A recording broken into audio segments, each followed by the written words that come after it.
Hello दोस्तों, स्वागत है आप सभी का।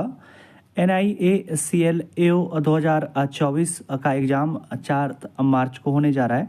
तो उसी के लिए सेफ अटैम्प्ट के बारे में बात करने वाले हैं। गुड अटैम्प्ट क्या होना चाहिए इस एग्ज़ाम के लिए, और साथ ही साथ प्रीवियस ईयर कट ऑफ क्या गया हुआ था तो उसके बारे में भी देख लेंगे। तो उसी हिसाब से अटैम्प्ट पता चल जाएगा कि इस बार क्या सेफ अटैम्प्ट रहना चाहिए। तो चलिए दोस्तों, वीडियो शुरू करते हैं और ज़्यादा समय नहीं लेते हैं आप लोग का। तो सबसे पहले इसका एग्ज़ाम जो 4 मार्च को होने जा रहा है तो उसमें ज़्यादा शिफ्ट नहीं है, सिर्फ सिंगल शिफ्ट में ही एग्ज़ाम होने जा रहा है। जहाँ तक अगर हम सही हैं तो सिर्फ शाम वाला ही शिफ्ट है और उसी में सिर्फ एक ही शिफ्ट में एग्ज़ाम होने जा रहा है। तो अगर एक शिफ्ट में एग्ज़ाम होगा तो नॉर्मलाइजेशन आप लोग को देखने के लिए नहीं मिलेगा। अगर मल्टीपल शिफ्ट में एग्ज़ाम रहता है तभी नॉर्मलाइजेशन होता है। और एग्ज़ाम सेंटर भी इस बार शायद काफ़ी दूर दूर दिया गया है, तो इस बार कुछ चेंज है। हो सकता है ये उनका कुछ अलग हो। तो अगर सिंगल शिफ्ट में रहेगा तो नॉर्मलाइजेशन नहीं देखने के लिए मिलेगा, अगर सिंगल शिफ्ट में रहेगा तब।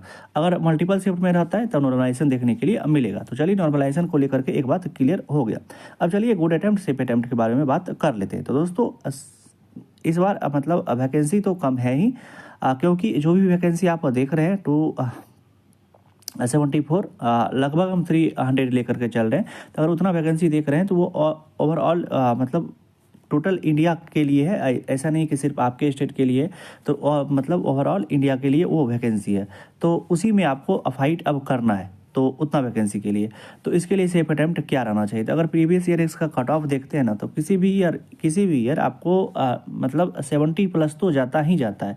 तो हमें तो अटैम्प्ट भी उसी हिसाब से करना पड़ेगा कि जिस हिसाब से मतलब कम से कम 70+ नंबर तो आए ही आए। तो और इसमें सेक्शन कट ऑफ भी आपको लोगों को देखने के लिए मिलेगा। इंग्लिश का भी अलग आपको सेक्शन कट ऑफ क्लियर करना पड़ेगा।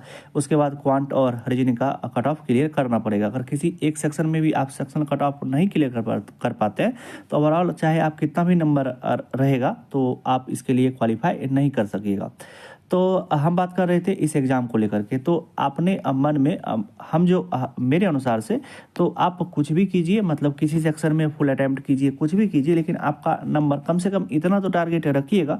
ऐसा नहीं सोचिएगा कि सिर्फ एक्यूरेसी पे ही फोकस करें, क्योंकि एग्ज़ाम जो होने वाला है वैकेंसी कम है। तो एक्यूरेसी के साथ साथ थोड़ा स्पीड से भी, एक्यूरेसी तो सभी एग्ज़ाम में मैटर करता है, लेकिन इतना अटैम्प्ट करिएगा कि कम से कम आपको 70+ नंबर देखने के लिए मिले, तभी सिलेक्शन का, प्री एग्ज़ाम में सिलेक्शन का कुछ चांस बनता है। हम आपको ये पूरा माइंडसेट पहले से ये नहीं करके मतलब ऐसा होता है कि अगर पेपर बहुत टफ आ जाता है तो पहले से प्री अटैम्प्ट मतलब प्री सोच करके जाते हैं, पहले से सोच करके जाते हैं हमें इतना अटैम्प्ट कर पाना है, वहाँ मुश्किल हो पाता है। लेकिन इस बार का पेपर भी अगर इसका देखिएगा तो उतना डिफिकल्ट नहीं आता है। लगभग जो RRB PO का प्री का लेवल रहता है ना, तो उसी लेवल का प्री का आपको देखने के लिए मिलेगा।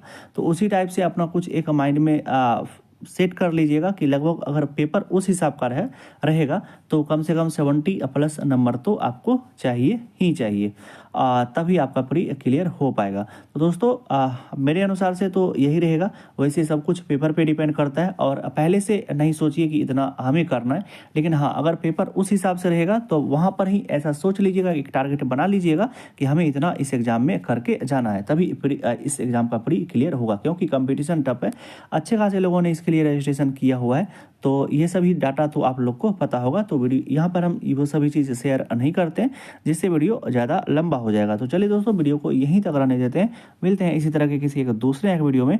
तब तक आप अपना ध्यान रखिए। Love you, bye bye.